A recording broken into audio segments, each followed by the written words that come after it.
So, good afternoon. I call to order this hearing on oversight of the Capitol Police. As noted, this is our final Rules Committee hearing this Congress, and it is a fitting one, as so much of the work that we have done, that I have done with Senator Fisher, as well as before that Senator Blunt, has been focused on public safety, and especially over the last 4 years. I would like to thank Chief Manger, who came to us out of retirement, thank you, for your work you have done to support the department's workforce and to make the needed security improvements we're here to discuss today. I'd also like to again express my gratitude to the brave men and women of the Capitol Police for the work that they do every day, and thank you, Gus, for your leadership of the union, and just thank you to all of those involved in public safety. I'd like to thank Senator Fisher for her partnership in the last 2 years. Deb, I've appreciated the opportunity to work with you. We have tried so hard to, I think, positively realize that this committee's jurisdiction is a little different than some of the others, and it's more important than ever that we work together, and if we have disagreements, we work them out, and that we, I think Roy always used to say, are the mayors of the Capitol. And we get a lot of interesting requests, as does our wonderful staffs, and I specifically want to thank Elizabeth Farah, my staff director, for her incredible work. I'd like to congratulate our incoming chair, Leader McConnell, as well as, I believe, Senator Padilla, that's what I think, is going to be taking over our side in this committee, and to thank the Rules Committee members for their work. And we welcome our newest member, Senator Schiff. So, you know, we have 2 Californians on this committee right now. This hearing is a time to look at the progress the Capitol Police have made in the last 4 years and under the leadership of the chief since July of 2021. In that time, the department has made necessary enhancements impacting all aspects of its work, including many recommendations in the original bipartisan security report that came out of this committee, as well as Homeland Security. It was a work of, I would say, a lot of hard work of staff and a lot of willing to compromise on behalf of Senators Blunt, Senators Peters, and Portman, and myself. Coming out of those recommendations is the legislation that I led with former Senator Blunt, which is now law, to allow the Capitol Police to immediately request assistance from the National Guard in an emergency. Critically, the department has greatly improved under Chief Manger its handling of intelligence and how it shares information with rank and file officers, including by creating a centralized intelligence bureau, prioritized operational planning by requiring plans for all large-scale events, and taken steps to ensure officers have the training and equipment to do their jobs. Notably, all 103 recommendations that the department's Inspector General issued in this series of reports after January 6th have now been implemented. I can't tell you how many times. I think we've had 8 hearings on oversight of the police.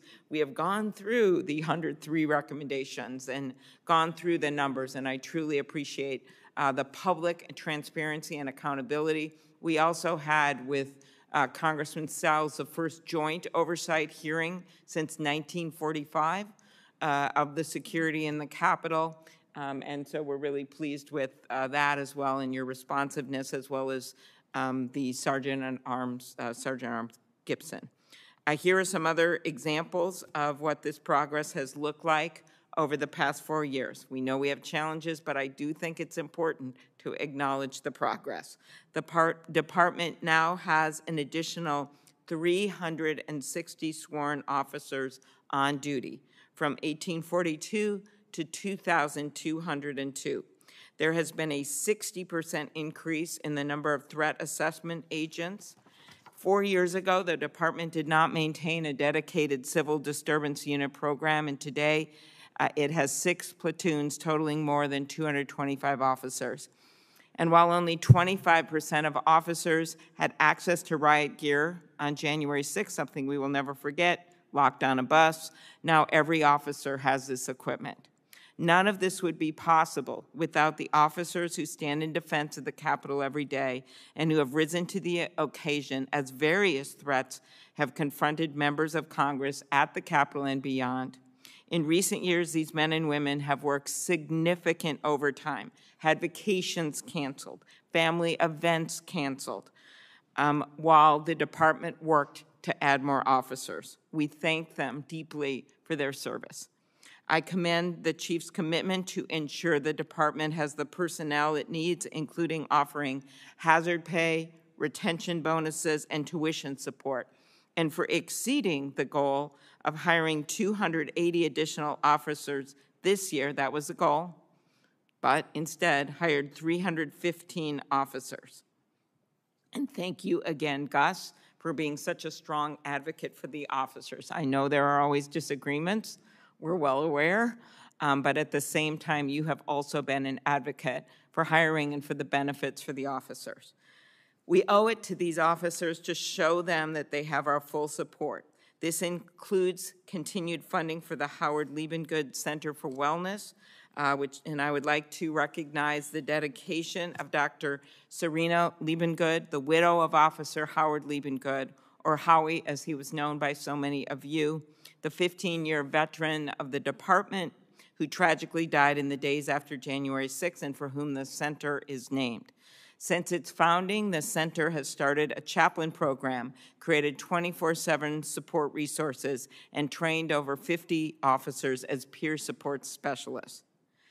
At the same time, we look at all of the good work that's been done. We must be clear-eyed about emerging demands on the department's expanding operations that we need to confront head-on.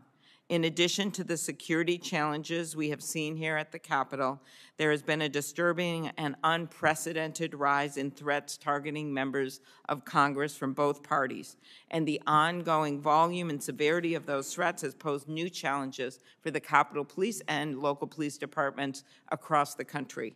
The department reported over 8,000 of these threats just last year, and we expect to exceed that this year. This is 4 times over the number that we have received in not that far away years of the past. Members have been targeted with bomb threats, subjects of cyber attacks, had their homes swatted, and more. We must keep striving to ensure the Capitol Police can respond effectively to risks to member safety, including prioritizing hiring of additional threat assessment agencies and building on efforts through the department's field offices and agreements with local law enforcement to ensure members are safe beyond the Capitol complex. Finally, as we look ahead, I know work is well underway to prepare for the events that will take place at the Capitol, the joint session of Congress, to certify the results of the election on January 6th this coming year, and also, of course, the inauguration that Deb and I are working on together with the Joint Inaugural Committee. Both events have been designated as national special security events, which will provide federal agency resources to support the Capitol Police. While we won't get into law enforcement details today, it is crucial that the department is ready to support these events and are at the very heart of our democracy, and I look forward to hearing the Chief's comments on these efforts. Before I turn it over to Senator Fisher, I would like to make a few remarks to recognize what we have gotten done on the committee in the last few years, even beyond the major law enforcement changes and the hiring of Chief Manger. What may be our most lasting contribution to the Senate and the country will be on display next month when we convene to certify the results of the election in line with the significant reforms to the Electoral Count Act, which passed in this committee on a bipartisan vote of 14-1 and will ensure the will of the voters prevails in this and in future elections. And we will do so with key security improvements in place, thanks in large part to Chief Manger and Sergeant-at-Arms General Karen Gibson. Beyond this work, we passed bipartisan legislation into law. I've led this bill to improve accountability and empower Congress to appoint and remove the architect of the Capitol. That was a major change. The president had always been able to do that. I'm not going to go into the issues of the past, but we were very pleased to get that authority. We should own this, and we should, as we just did, made a decision across party lines and across House and Senate, and joined together to appoint our new architect, Tom Austin, with unanimous bipartisan and bicameral support. During my time at the committee, we have taken on a whole host of issues to improve the work for the Senate for those who work and visit here. Reopening the buildings after the pandemic, reforming the outdated process of reporting and handling sexual harassment claims on Capitol Hill, and making closed captioning available for all Senate committee hearings. We work to ensure that people visiting the Capitol see more statues of women. It's not just about what paintings and statues you take away, it's what statues and paintings you put up. We were really pleased to work on a bipartisan basis to get the new statues with Senator Murkowski, Collins, and Sinema, two former trailblazing Supreme Court justices, Sandra Day O'Connor and Ruth Bader Ginsburg, and we doubled the number of rooms named after women in the Senate. Okay, I think there was just like 0 before, but okay, now we doubled it. All right. We also have the bust of the author of the Dred Scott decision removed, and it will be replaced by the one of Justice Thurgood Marshall.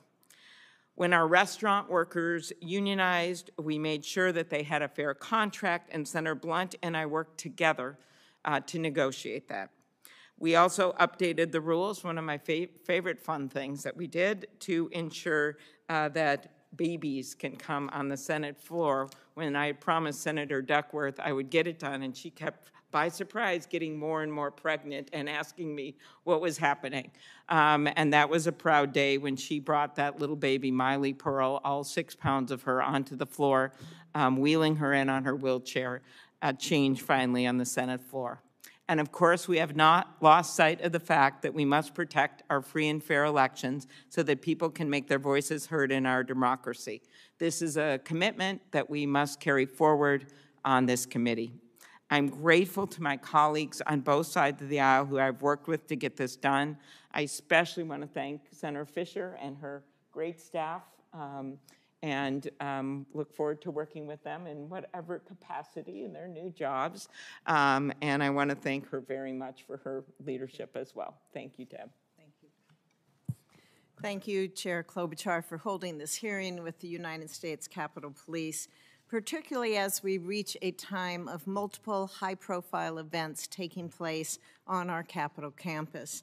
The Rules Committee has jurisdiction over the day-to-day operations of the Senate and the wider Capitol complex.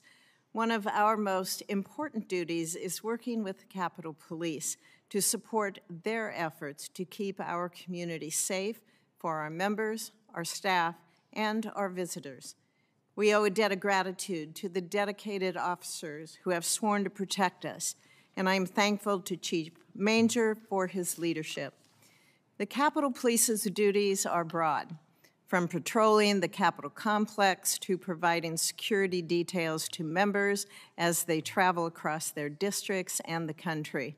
As such, they face unique challenges as a law enforcement entity, and I am eager to learn more about how they approach their mission. This committee has heard from Chief Manger about staffing shortages in the past, but I am encouraged by recent recruiting levels, as it seems that the department is on track to near their currently authorized maximum employment levels.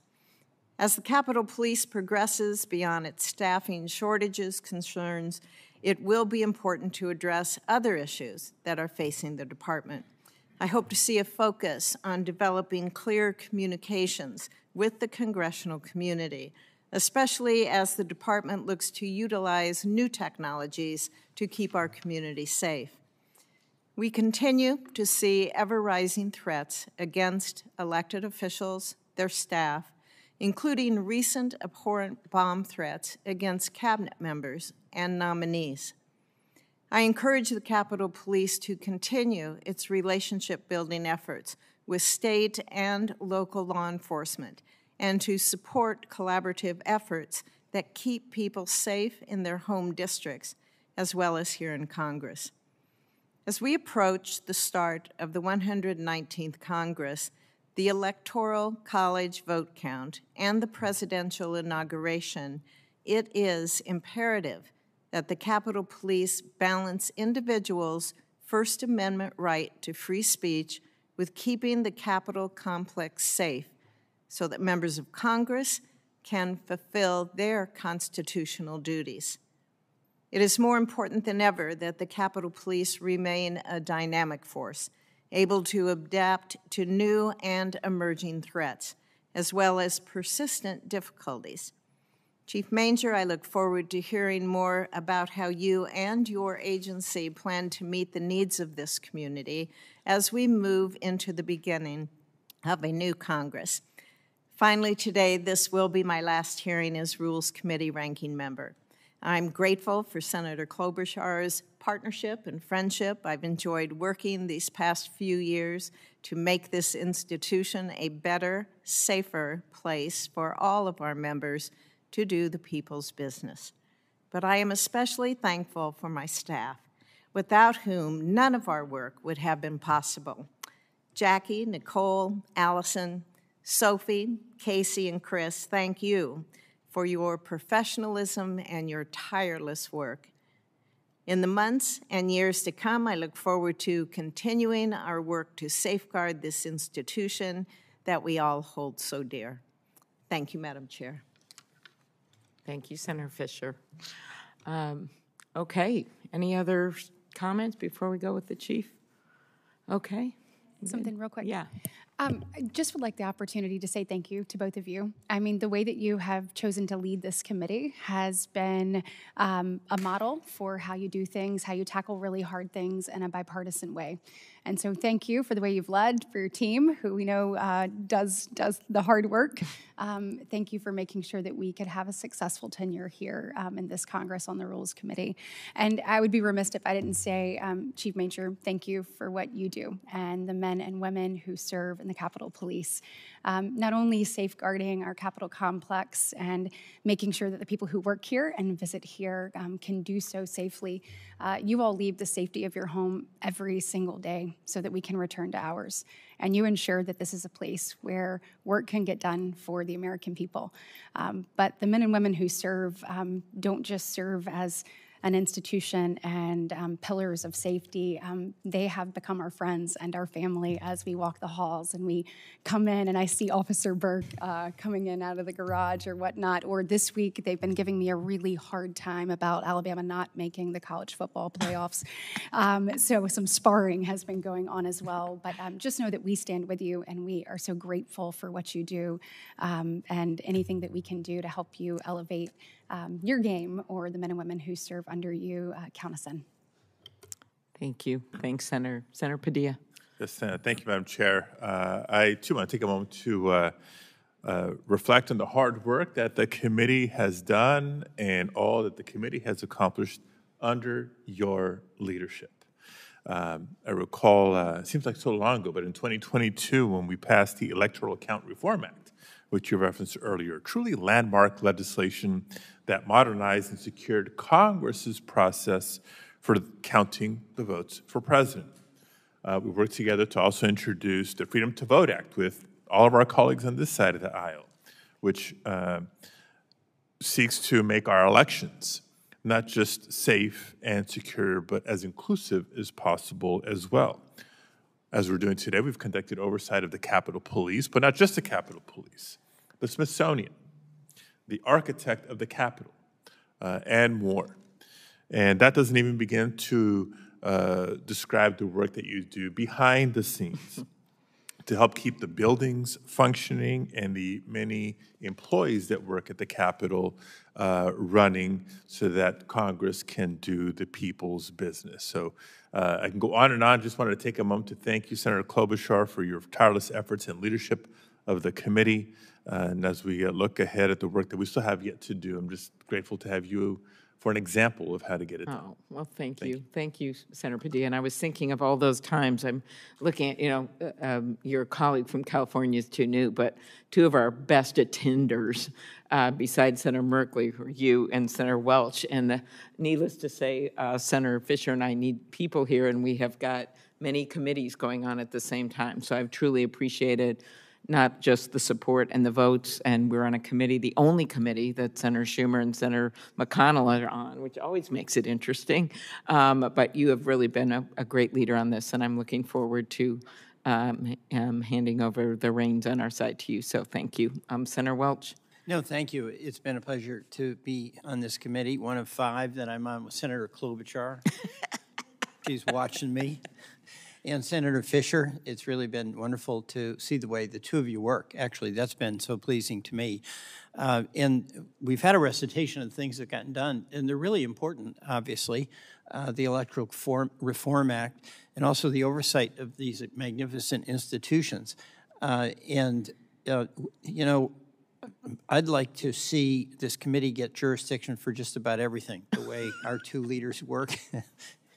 But it's been a pleasure to serve on this committee, and I do want to thank the Capitol Police. It's such a hard job.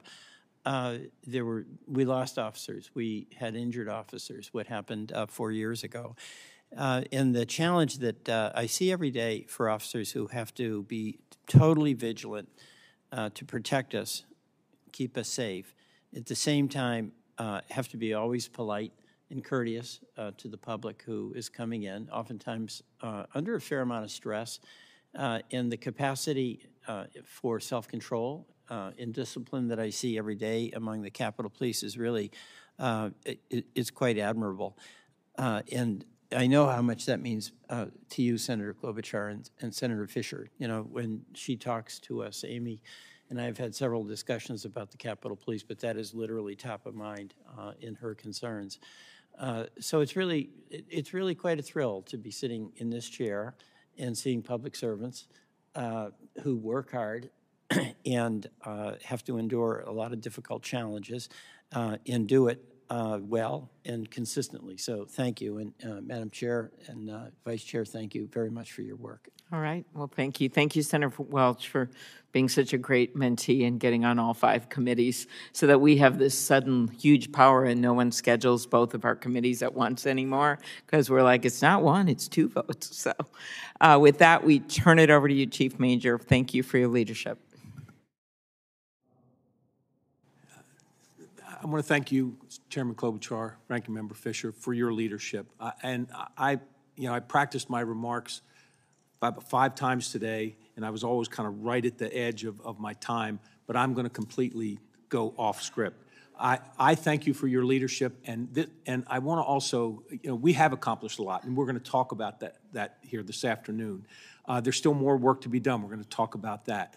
But the fact is that this committee and all of its members have helped us, but it's been a team effort, and the team goes beyond just us. I wanted to thank, and Ranking Member Fisher, you thanked your staff. I wanted to thank Elizabeth and Jackie and Nicole and Ben. They are with us every month, every step of the way, and I want to thank my team that's here as well. My assistant chiefs, my leadership team, both sworn and civilian. This has been a team effort over the past 4 years to get where we are today. This didn't just happen.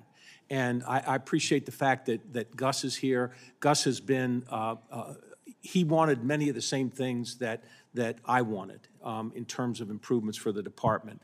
And if there were 2 things that I was trying to do, I mean, we can list all of the accomplishments that the department has, but if there were 2 things that I wanted to do, it was first to restore the sense of safety to the people who worked here, who live and work on this campus, around this campus, and also to regain the confidence of the men and women of the Capitol Police in the department, because I think both of those things were harmed and in fact destroyed 4 years ago. So, and it's been a team effort, and I feel very fortunate to have such a strong team around me to get these things done. both of you listed many of the accomplishments we had. I think one of the things that has restored the sense of safety in large part is our ability to respond quickly to whatever happens here on the campus, whether it's 300 people sitting down in the Cannon building or, another group, running the halls over in the Hart building, creating disruptions. Our ability to respond to those things and get them under control and resolve them quickly is one of the things I think that has helped us give people that sense of security here.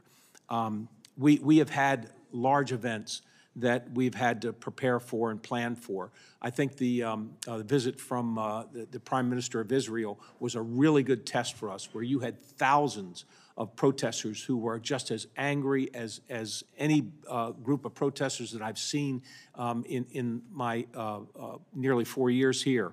And the operational planning that was done, the things that were put into place, the resources that we had, all kept that protest not only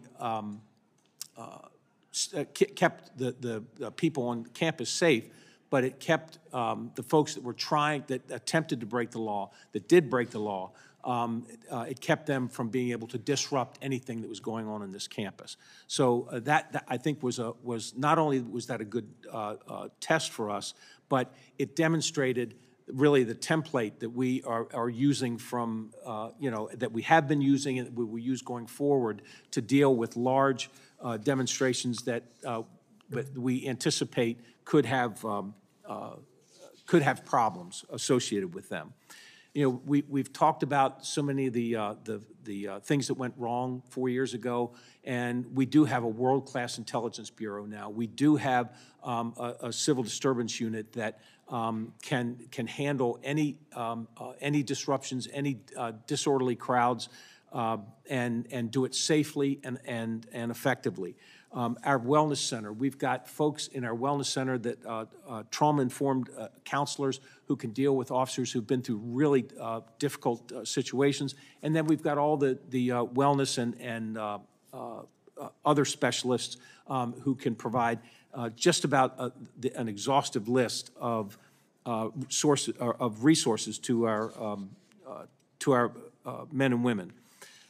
I'll just finish with, one of the two big things, and I think, Senator Klobuchar, you mentioned them, was the fact that a law was passed that I have the ability to call out the National Guard.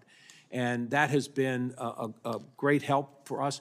We've used that. We have that as we talk more and answer questions. I'll talk about how that has assisted us and how it's helped, been a part of our planning for the upcoming electoral count as well as the upcoming inauguration, and then the mutual aid. I mean, one of the biggest issues that we're dealing with now are issues that go directly to the safety and security of members. You talked about the fact that threats have quadrupled since just a few years ago, and they've also the strategies that some of these folks that would do us harm are using have escalated. It used to be that if when you went home, you might be able to relax a little bit. Well, those days are gone. I mean, members of Congress, just in the last month, we've had over 50 members of Congress swatted. And we've got to look at what we can do to enhance people's security, not only when they're here on campus, but that when they're off campus and in their home districts. And the ability to have this mutual aid and to be able to reimburse local departments for their assistance has allowed us to do so much. And I thank you for that, because without that, I think we wouldn't be able to do half the things that we're able to do now. So there's a lot. I know you all have questions, and there's a lot more that I can talk about, the improvements that we've made, but I will turn it back to you for questions. Okay. Talked about the officers, and, I remember when the force had been, a lot of people had left, a lot of morale issues, the whole thing. I remember someone telling us, one of our members, we should have a pizza party. I'm like, pizza party's not going to fix this right now. Could you talk about how you've managed to exceed your goal of 280 new officers a year this time? What are the most effective tools for recruiting, retaining officers? So key, as you know, local departments are having issues all over the country, from small rural areas to big metropolitan departments. And we still know we need to hire new officers here. I just want to get your views as a law enforcement leader on what we can do better. So one of the things that really got us jump-started was the fact that there were changes made in our salary structure, and we have a very competitive starting salary. So that certainly gets people's attention. Then you look at our ability to give retention bonuses, which we've done. That has kept our retention rate lower, as well as gotten more people interested in the Capitol Police.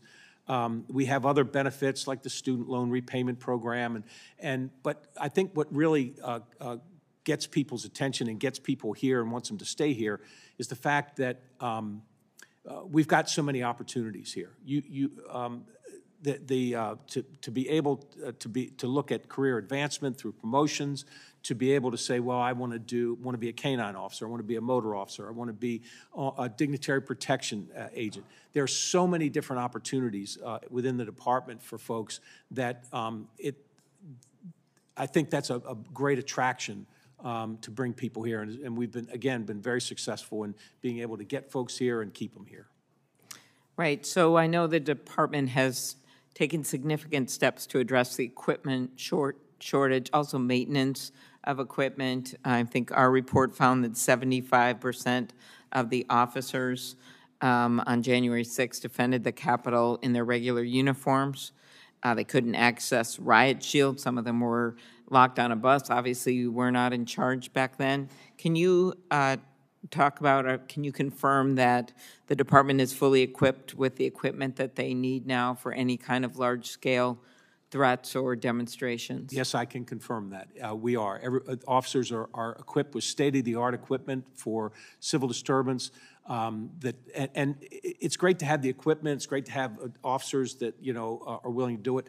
But it's the training, it's the practicing that we've done that really has our folks ready. I think there's a level of confidence in our officers, especially our CDU officers, that they're ready for anything, and that when they're really being tested, they'll look to the left, they'll look to the right, and they'll see that they have adequate resources, adequate people there to accomplish whatever we need to accomplish in keeping this campus safe. And they have the equipment, the training, the less lethal, which was an issue 4 years ago, less lethal munitions. All of those things have been addressed, and we are ready to go. Mm-hmm.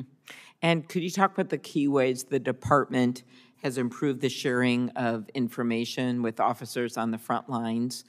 Since that time, that was one of our recommendations. It was, and I think we did 4 years ago that we were not doing a good job at getting information out to the rank and file.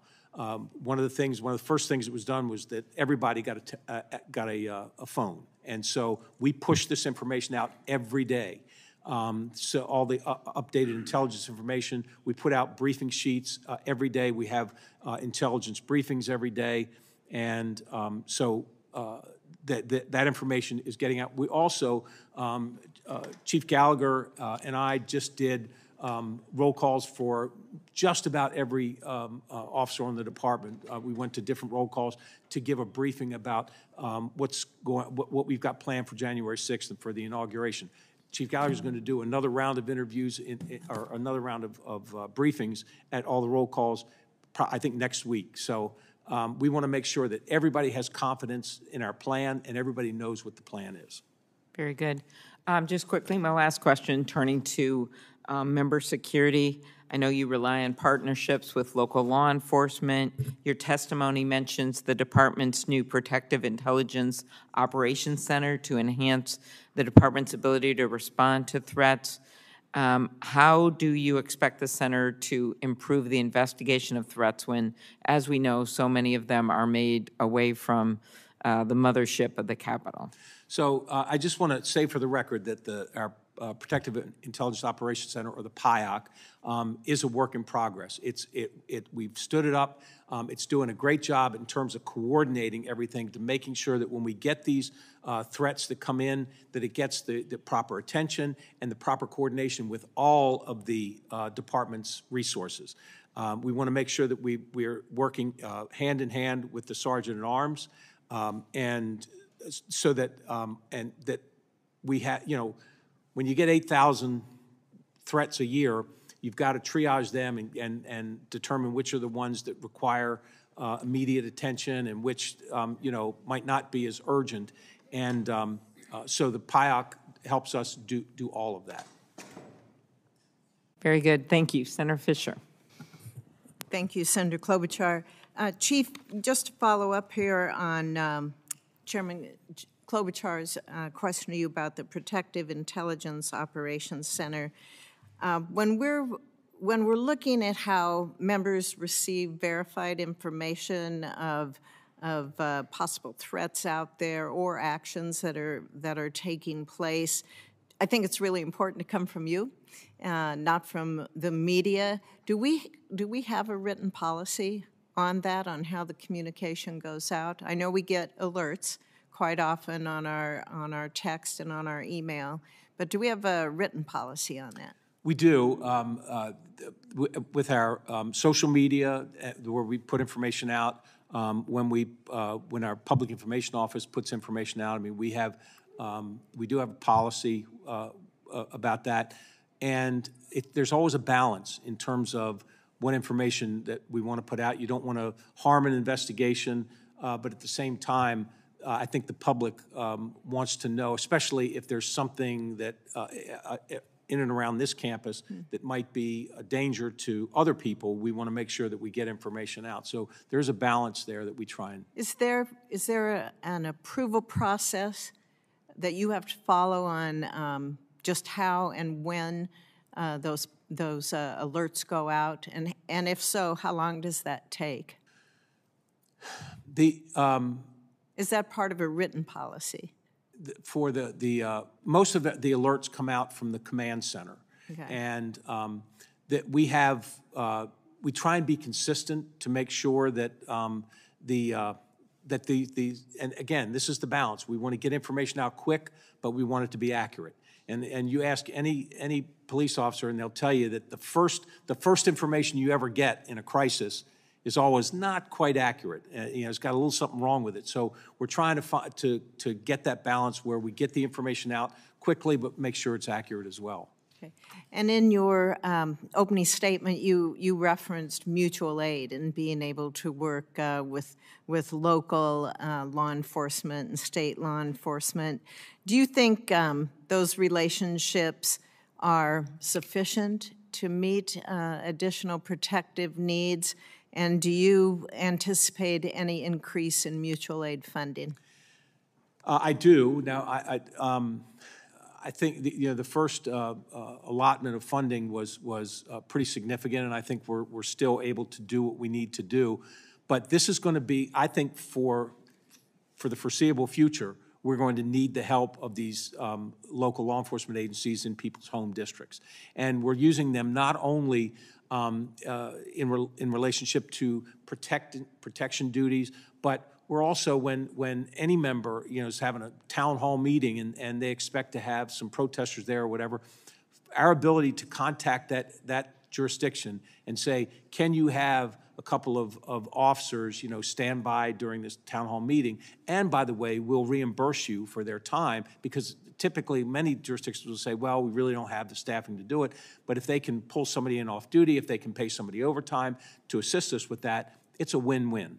And so I not only for our protection operations, but just for the safety and security of the folks when they're in their home districts, it's been invaluable. Off the top of your head, do you have any idea how many times you've used that in the last year to be able to contact local law enforcement? I would say hundreds. Now we have sometimes it's a last minute thing, but we also have memorandums of agreement with a fair number of dozens of police agencies that we seem to call on over and over. We use it all the time. Yeah, good, thank you.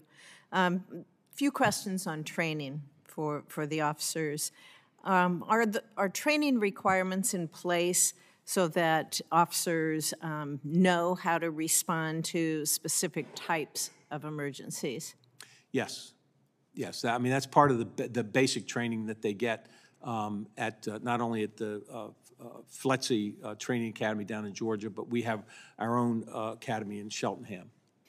And how many trainings are provided to all officers versus those in special units like the Civil Disturbance Unit? So everybody, all recruit officers go through 6 months of training, and then they go, after that they go through a few months of field training, and then they're put out on their own.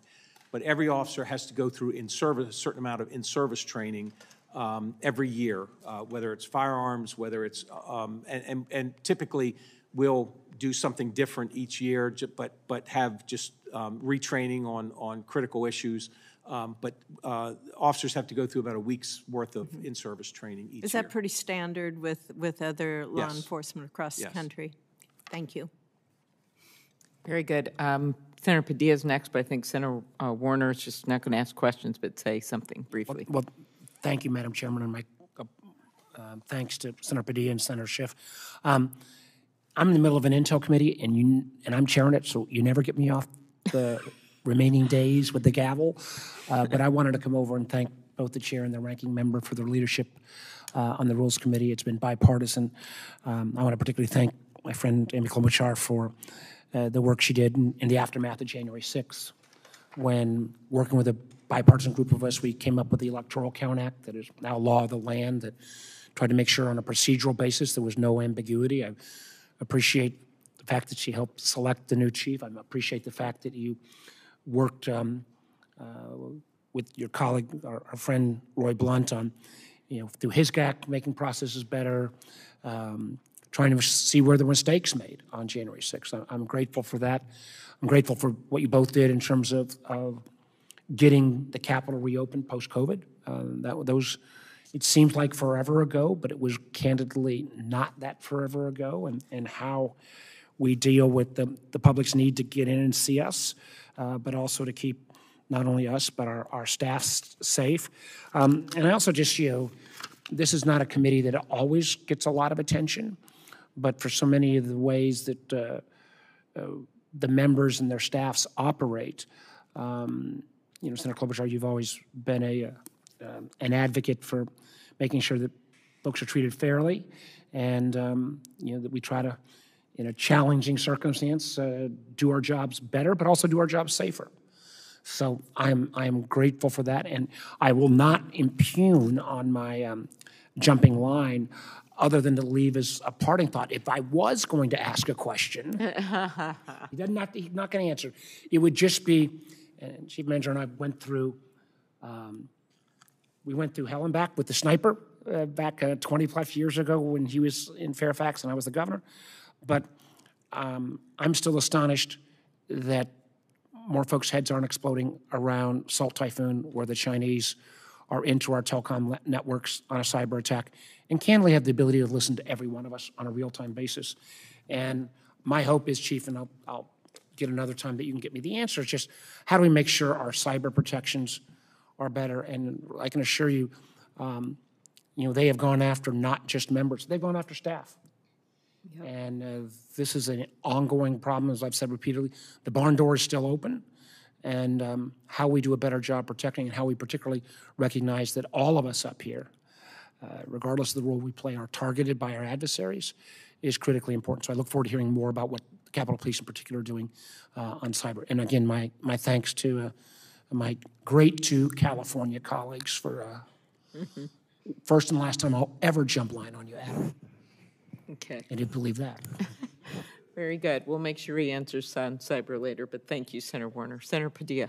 Thank you, Senator Klobuchar. Well, out of utmost respect to our colleague, Senator Warner, Chief, if there's any initial comments or response to the topic Senator Warner laid out, feel free.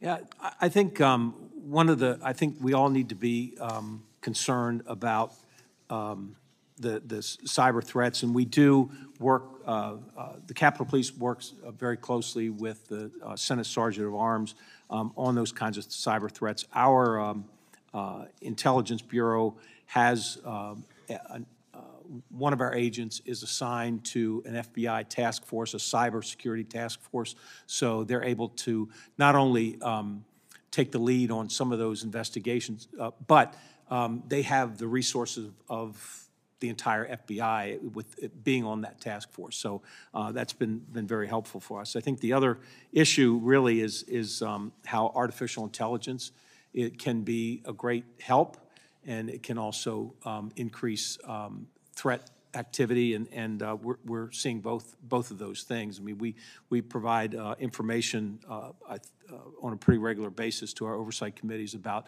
how we use artificial intelligence, but I think that the concern from a threat standpoint is that artificial intelligence can really facilitate the more traditional kind of threats, but it also brings some new challenges for us.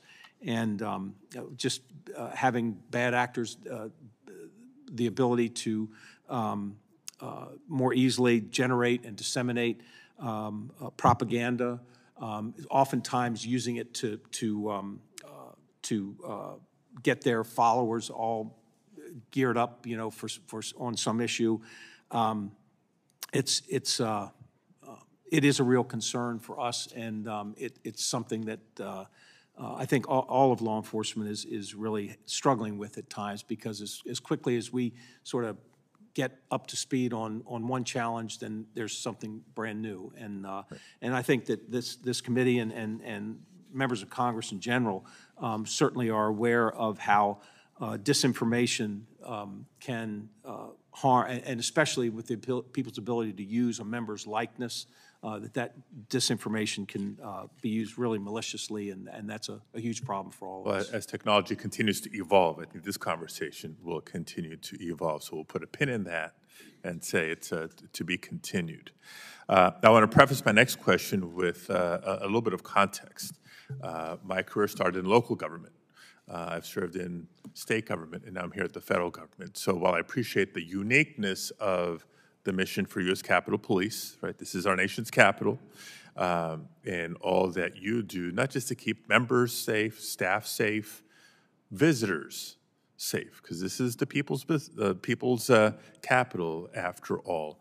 I want to spend a moment on some of the fundamentals that I think are consistent across police departments and agencies, large and small, urban, rural, across the country.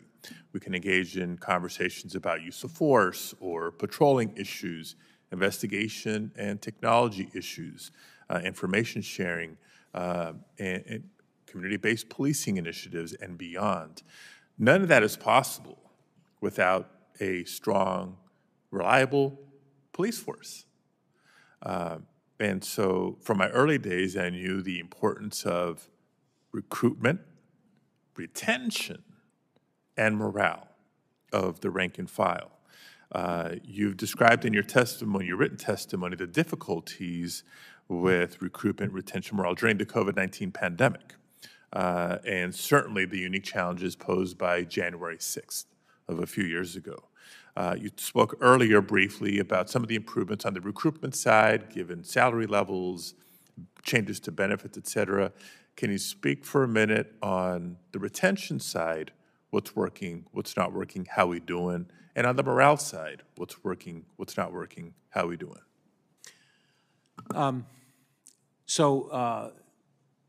been a police officer for 46 years, and I spent most of my career in local policing.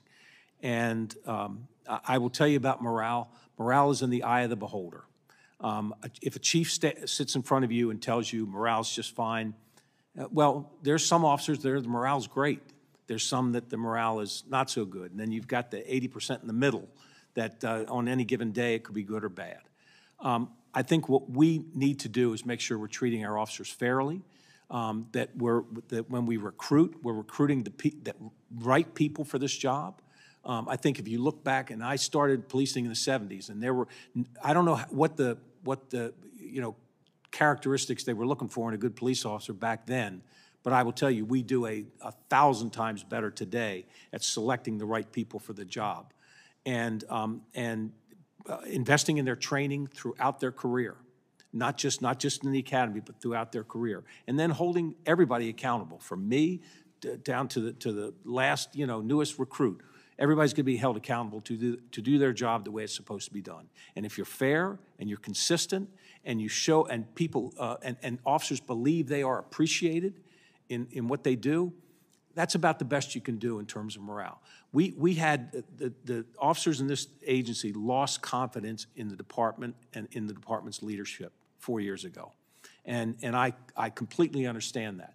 So we've tried to regain that and restore that confidence in the department, and I think we've done.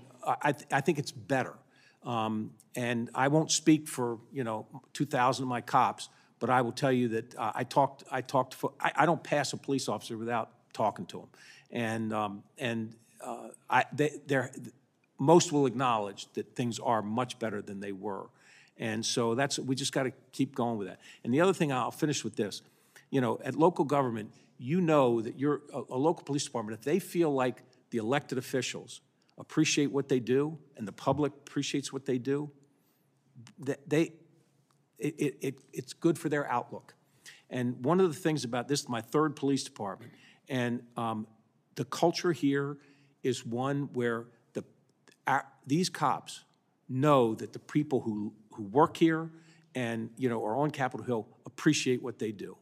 And I'm not saying, there's not some exceptions. There are always some exceptions. But the cops here know that people appreciate what they do. And that provides a pretty good culture in this police department. And I'm very proud of that. Thank you. Okay, very good. Senator Schiff. Thank you, Madam Chair. Senator Padilla was asking me if this has sunk in yet that I'm here in this body and on this committee, and I thought it had, but I look at my nameplate and it still hasn't. I'm not used to seeing not REP on the nameplate, but I'm really thrilled to be on your committee and appreciate this opportunity. Thank you so much for your service and for all the people in the department. I really appreciate it. So many of us that were here on January 6th owe our lives and safety to the brave work that the folks in your department have done. And so I want to begin by thanking you and thanking everyone who works with you. I want to raise an issue that I've had a chance to raise before, and let me preface it by saying how much I appreciate how much your department works with my office and with the other members, and I know how taxed you are in terms of capacity and resources. I think we're doing a much better job protecting the building, and I think and the people who work in the building. And I appreciate all the reforms you've undertaken based on the earlier recommendations. I continue to be concerned, though, about whether we're doing enough vis-a-vis staff and members outside the building, particularly in our states. We're seeing, and you're seeing, this dramatic rise in threats and swatting attacks. Certainly my family and myself and my staff and really all of us have experienced that to an extraordinary degree. And I'm not sure that we're going to do anything about it in the Congress unless you come tell us that in your assessment we're not doing enough to protect the members, and in order to do it, we're going to have to make a substantial investment in personnel to do it outside of the Capitol grounds. So I would ask you, what's your assessment of the security of members and staff, particularly in our states and our districts? What more should we be doing? What kind of a budget would you need to make that happen? Well, thank you for asking that. And thank you for acknowledging that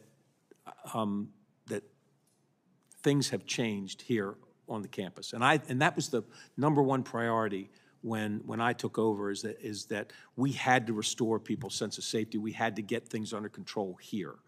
And I think in large measure, we have accomplished that.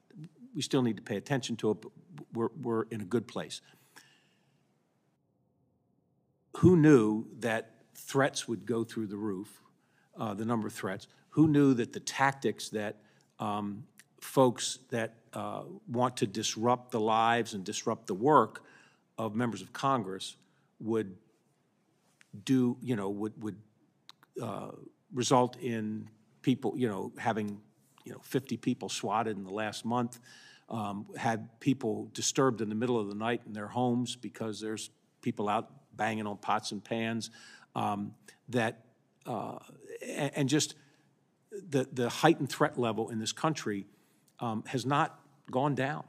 And so we do need additional resources for exactly what you described, whether it is in the Dignitary Protection Division, where, as you know, the leadership gets protection details, woefully understaffed. I mean, we've got officers, we provide the protection at the level it needs to be, but you do that through officers working double shifts and averaging, our DPD agents average 50 hours of overtime every pay period, 50 hours. So we've got to get, we've got 200, 250, somewhere in there, DPD agents. It needs to be 500, it needs to be doubled. And that way we can provide, and not only can we provide protection for the leadership 24/7, but when we have people that have threats against them that require us to stand up temporary details, we can do that. Because right now, when we do it, we're robbing Peter to pay Paul. We're yanking somebody off another detail to stand up a detail to help someone for a temporary threat situation. And I could just give you example after example where we would, if we had the staffing, we'd be able to do a better job in terms of protecting people when they're not on this campus. The threat agents, we had in November, over 700 threats came in the month of November. And we have maybe 20-some threat investigation agents. That needs to be doubled. And, and we're going to add another, I think we're adding another 8, that are just getting out of their basic investigations training this week. So that there's help on the way, but even that is not enough. We've got to continue. So, so the DPD, the threat agents, the intelligence operation we have, I mean, we have such a great intelligence bureau, but we still have agents that are doing the work that analysts should do. We can hire an analyst, a civilian analyst, to sit in front of a computer and go and do the investigative work on a computer. Let the agent be out on in the field, locking people up, knocking on doors to do interviews, and doing the work that only those agents can do. So, I have a simple recipe to get this done.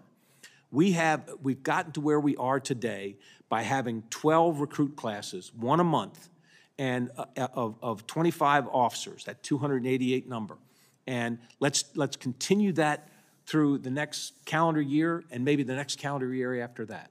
But right now, we would need our authorization raised and we'd need our appropriation raised in order to be able to do that for the next year. And I think it has to be done because the critical need for our Protection Services Bureau requires that we continue to train those recruits, get them out in the field. There's a ton of people that you see on these posts around, especially the young ones, and all they want to do is become agents. They want to join a dignitary protection. They want to be a threat agent, investigation agent. And so as those we can move them over there when we backfill. When we backfill with new recruits. So we've got to keep the recruit classes going. Thank you very much. Do you have some more questions at all? Yeah, go ahead. Chief, I just wanted to follow up on the staffing levels that we have. And congratulations again on almost reaching the staffing level. I look forward to that continuing to improve. A couple things. What benefits do we as members and what our staff see as those levels are increased? Are we going to have less wait lines to get in the building? Are we going to see other entrances open? Is that something that you're looking at? Because as you know, Senator Klobuchar and I hear about that a lot. So I think that's always something that we are looking at. I mean, I know that there were a couple of doors over on the House side, and I think 1 or 2 doors on the Senate side that we said, when we get enough people, we're going to reopen that door. And we've done a couple of them, but there's probably more that we would like to do and can add to people's convenience. I'm more looking at some of the those are nice to haves, and I don't mean to diminish them, but those are nice to haves. I've got have to haves, as well, which I just described to Senator Schiff in terms of getting the caseload manageable for our threat investigation agents and restoring some ability to have a work-life balance with our dignitary protection agents who are working 50 hours of overtime every 2 weeks. And I'd like to follow up with Senator Padilla when he brought up about your retention. The importance of that. I have a good relationship with law enforcement across Nebraska. I worked with the Omaha Police Department to be able to have not just a recruitment bill here, but also have a retention bill. Do you have specific examples of what you feel your department needs in order to retain veterans, police officers, but also the new recruits that you have, so we don't see the change in the employees? So I think it's a three-pronged answer here. One, we have a very competitive starting salary, but I can tell you the Secret Service and a bunch of these other agencies are saying, oh, look, Capitol Police not having any trouble hiring people, we got to do what they're doing. So we're getting people that are, they're giving us competition in terms of our starting salary and pay rates and that sort of thing. The retention bonus. We've given a retention bonus every year for the last 3 years, and it has, when you look at our attrition rate, it has dropped because people saying, oh, I'll take the retention bonus, I'll stay here. And then the third issue is, and I'll speak because I represent the senior population. Our mandatory retirement age for federal law enforcement is 57 years old. That's shameful, shameful. We have people that are in the prime of their career at that age, and they got to go. And so, I've been able to get the Capitol Police Board to agree to extend it to the age 60. And I have several officers that I've spoken with just in the last month who are hitting 60 years old, and they said, Chief, I don't want to go. And you look at them, and they look like they're 35, and they certainly can still do the job physically, mentally, and they're the best cops you'd ever want to work with. But I have no ability to hold on to them.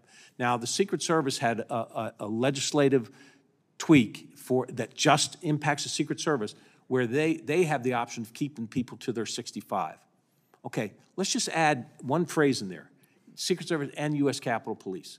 And I don't know that everybody's going to stay till 65, but I know there's some that would. And oftentimes, they're some of the best cops that you have. Thank you. Very good. Well, I want to thank you, Chief. Believe it or not, we're having our staff holiday party in this room, and in 1 hour, all your notes will be replaced by eggnog. So I'm aware of our time limits here. But I want to thank you and the officers for your work. I'm sure a few of the members may have some questions in writing. I'm excited to remain on this committee, as I know Senator Fisher is. So we are going to be very close by and continue to be a part of the management of this Capitol and all the work that you do. And hopefully our knowledge will be helpful to those running the committee. I want to especially thank my staff, as Deb thanked hers, for their just unbelievable, diligent, consistent work over the years. Elizabeth Farah, who's been with me along when you go in the Wayback Zone, before I was chair, to Lizzie Peluso, as well as Lindsay Kerr, who all helped me manage this committee. Gus is nodding his head, remembering all these days. I also want to thank Steve Spalding, who's done incredible work on our election work, and Ben Driscoll, our counsel, Kristen Mollett, who's just done really, really good work in the Capitol. Allison Hun, same thing. Kulani Jalata, and Kahil Lee, who I've known for quite a while. I also want to thank our clerks, Cammie Morrison and Casey Jones, who is a great name, let's face it. So thank you to all of them for their work, as well as the rest of the Rules Committee staff, not just Deb staff, but also the nonpartisan staff that works here that makes this Capitol work. And we're eager for what's to come, and it's not every job you can feel like, okay, we left this in a better place than when we came in. But because of your good work and all the officers, we firmly believe that, not only with law enforcement, but also with a number of other things that came under our jurisdiction in the Capitol. And we did it without a lot of fanfare or fights or public humiliations, which seem to go with the work of elected officials these days. We did it the right way, working with the leaders on both sides of the Capitol. So I can't think of a better way to go out, and look forward to continuing to work with you, Chief. Thank you. I will, one comment and one question. My comment is, when you were here with Senator Blunt, I didn't think it could get any better. Clearly, I was wrong. And we just won't tell Senator Blunt don't that. tell him. But my question is, I believe I understood you correctly when you said that we were all invited to this holiday party that's going to Yes, the whole police force. Okay, with that, we will keep the record open over the next week for any additional questions from senators, and the hearing is adjourned. Thank you.